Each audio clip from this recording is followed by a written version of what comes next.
if you dig back into the archives on chris.pirillo.com, you'll see that a lot of the earlier productions, and when I say that, like media recordings, were not done in video. It was audio and a lot of interviews. I do like interviewing people. It's not what I enjoy most about producing content, audio or video. And quite honestly, I get asked, frequently to be interviewed, and I make a horrible interview. I'm just horrible because I never really stay on topic, and I'm more interested in having discussions with people, not really interviewing them and not necessarily being interviewed. I think discussions are a lot more interesting to listen to. They kind of ebb and flow, so long as it's an interesting person that you're speaking with. And sometimes it just doesn't come across that way. There's a lot of interviewers out there. Some of them do a good job, others not so much. I don't think I consider myself the world's worst interviewer, but I know I'm always picking up tips and tricks when it comes to interviewing and really watching what people do that I don't like, and then not doing that in return when it comes time. I got an email here from Libby, who says, "Hey, I recently landed on a position as a video interviewer." So apparently she's got a new job. "Being the successful on-air personality you are, I was hoping you might have a few tips on how to get interviewees more relaxed and how to get some good information out of them." And she happened to catch my on-the-spot, she mentions it as a triumph with Weird Al Yankovic. So she says she thinks I'm a good person to ask about this. Well, first of all, I don't consider myself a successful on-air personality. I'm just a geek who enjoys talking about stuff. I don't call myself a speaker. I don't call myself an interviewer. I don't call myself a videocaster. I don't call myself a podcaster. I call myself Chris. And, I'm a talker. That's just kind of what I do.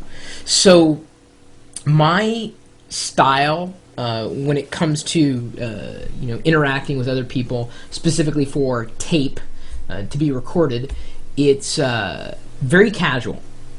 And it's funny. There are many times that I wish we could be recording before we officially start recording, because people are more relaxed when they don't feel like they're on the spot. And for this reason alone, I think the way that you curate your own style, be very cognizant that the more conversational you can make it, the better off you're going to be. Every person that you interview is going to be different. They're going to be more open, more closed. You may have to lead them a bit more. Ultimately, if you can set expectations up front, certainly using a sense of humor will, break down a few barriers. Depends on the people that you're interviewing, the type of people, I like talking to people, and I think ultimately the people who like talking to other people make great interviewers. If you don't like talking to people, you have absolutely no business being an interviewer, and you probably have no business being interviewed. My problem is always, as I said, kind of on the other side of things. But the bottom line is you're trying to capture a moment in time. You're trying to get questions answered. Those questions may come to you on the fly, and you may have a list of questions in your head. In my opinion, you should be prepared, but not over-prepared. Listen more to what the person is saying rather than thinking of the next question you're going to ask. You can, be thinking, okay, here's the next question I'd like to ask, but if you're not listening to your interviewee, and let's say he or she goes off on a tangent that would lead to a very interesting discussion if you follow it through, if they say something that's, leading, if you just leave it there, kind of on the virtual table, it's going to leave the listener or the viewer of that interview wanting a little bit more. So you have to listen. That is key. And I know a lot of people, some of my contemporaries, who have a problem with interrupting people. I'm bad at it too, but I am very, very aware that I have a tendency of interrupting people. And interviewers should do more listening than talking. Set it up, and maybe, set it up enough, and maybe you want to try to explain yourself a little further, and that's leading into the discussional discussional style, discussion-based style. Some people don't like that. Some people just want the interviewer to ask a question and then just get out of the way. I think that's interesting. Sometimes I do that. Just depends on my mood, depends on the person I'm talking to. If I want to feel like I'm getting value out of interviewing somebody, I'm doing it for myself as well as for my audience. So that's why I tend to have more conversations with these people than I do either being interviewed or interviewing them. And it's discussion, and I'm just interested in being more of part of a discussion rather than a one-way conversation. And you could define an interview as one way when someone else is going to have different expectations. Your audience over time is going to learn to expect something from you, a certain style from you. They may like it, they may not. If you're comfortable with it, you're ultimately going to make the person, the subject, the interviewee comfortable as well. And there's a lot of ways you can do that, but ultimately it comes back to you. Less about the other person, more about you and your style and how you've defined your style. If I get invitations to interview people all the time, and sometimes I do, and I get invitations to be interviewed, and I just say, just catch me on the web, ask me a question, and then we'll talk about it, because I don't want to set it up, and because it either I go on way too long, or they're not a good interviewer, and they don't want to talk, and I'm just not feeling like it's adversarial. And that usually happens when I have no relationship with the person who's interviewing me.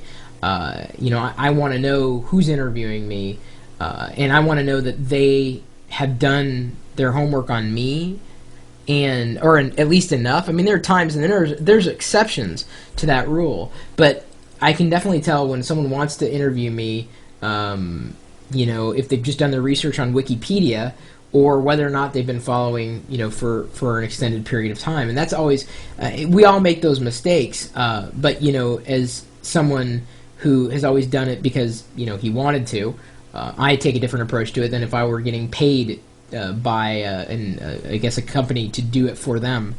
I have a certain style. It's very relaxed, and I give that style over to the person I'm interviewing. If they're not going to be relaxed, it's not going to work no matter what you do.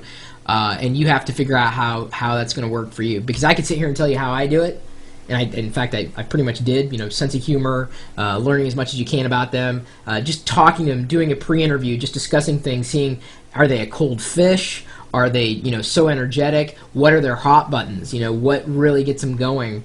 Are they stressed? Are they not stressed? A stressed person is the worst interview because they've got a million other things going on in their mind, and they're going to be a lot more adversarial than someone who's just completely relaxed and has got all the time in the world to talk to you. There's so many situations that are just, they're just different. And I don't know, maybe I guess I don't have a top 5 list, but then again, I guess I'm answering this question much like I do an interview, is I just talk about it and talk it through, thinking about my own style. You've got to ultimately find your own style, and that's what it boils down to. So thanks again for asking the question. Hopefully I answered it to a degree of your own satisfaction. If not, let me know. I can try to give you a few nuggets, or a few more, I should say. My email address is chris@Pirillo.com, and if you're from a publication that wants to interview me, sure, I've answered some interview questions as videos, so I might do that. But you're also welcome to swing by the chat room, which is open 24 hours a day, 7 days a week, and in many ways, the people in the chat room interview me. Of course, they ask me the same questions over and over again, which doesn't make me comfortable. Ask a unique question. I like unique questions. Those are the fun ones.